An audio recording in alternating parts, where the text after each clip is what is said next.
అన్నప్పుడు నీ ప్రతి ఆలోచన నా గురించి అన్నావు. ఇలాగే నా ఆలోచిస్తున్నావు. నీ ప్రతి అడుగు నా వైపే అన్నావు. ఇలాగే నా స్పై చేస్తున్నావు. రాకేష్, నీకు ముందే చెప్పాను, నిన్ను ప్రేమించడం ముఖ్యం, కానీ అది అందరికీ చూపించడం ఇష్టం కాదు అని. వేరెవరికైనా కష్టం వస్తే ఖర్చు ఇచ్చేసి వచ్చేస్తాను. అదే నీకేమైనా అయితే కనపడకుండా కన్నీళ్లు పెట్టుకుంటాను. వాడెవడో కాస్ట్లీ గిఫ్ట్స్ ఇచ్చాడని నువ్వు అంతకంటే కాస్ట్లీ గిఫ్ట్స్ ఇవ్వాలని నేను అనుకోవట్లేదు. కోట్లు సంపాదించి కాళ్ళలో తిప్పాలని నేను నిన్ను ప్రేమించలేదు.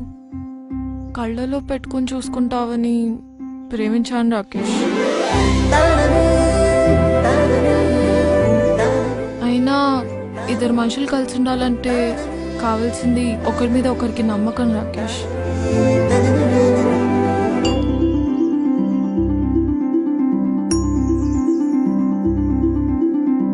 ఒక అబ్బాయికి బాగా తాగే అలవాటు ఉందని తెలుసు కూడా ఒక అమ్మాయి ఎందుకు ప్రేమిస్తుంది అంటే ఆ అబ్బాయితో అలవాటు మానిపించగలనన్న నమ్మకంతోనేగా.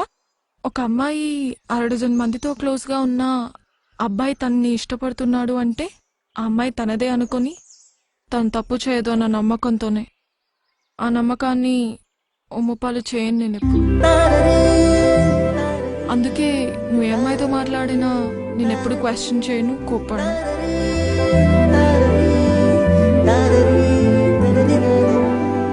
ఎందుకంటే ఒకరిని మనస్ఫూర్తిగా ఇష్టపడితే ఆ ఇష్టం జీవితాంతం ఉంటుంది. రే, నాకు ఒక విషయం చెప్పు.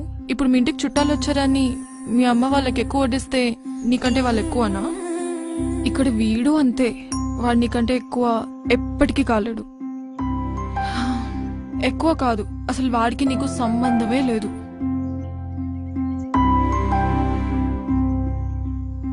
చూడ్రా, నువ్వు అడిగావని అలగను, ఆరాధిస్తున్నావని అరవను, ఆలోచిస్తాను.